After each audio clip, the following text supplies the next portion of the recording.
Massoma Endene is now a Hawkeye, coming to the black and gold following a national champion three-peat in Division III at Wartburg. He's reached one of the pinnacle programs of college wrestling and has the same thing on his mind. My goal is to be a national champion again, so. Head coach Tom Brands knows it's a tougher test. You know, this is big boy now.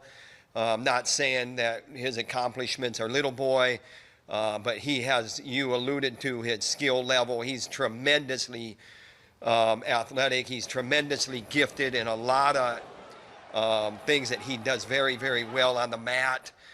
And I think that he knows that he has to up it. And Dean might be able to improve quickly, just like he's done his whole wrestling career. He didn't start the sport until high school and might never have if he was a little bit better on the pitch. I wasn't the greatest at soccer, so I had to switch to a different sport. My brothers were really good, and they kind of told me, like, hey, probably not the sport for you. So with the transfer lacks in experience, he gains in the determination to catch up to more veteran wrestlers. They've been wrestling their whole lives, but I think the fact that we're here at the same level doesn't really matter, you know.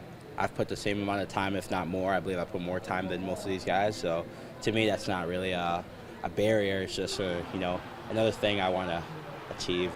Even if there was a barrier, he's blasted through it.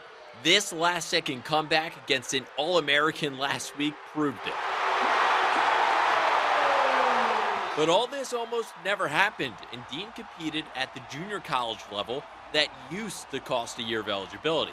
He was surprised this offseason when he found out that was no longer the case, and he had another shot.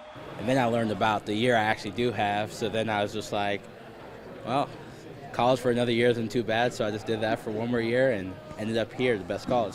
And Dean will look to once again be the nation's best at 197 pounds.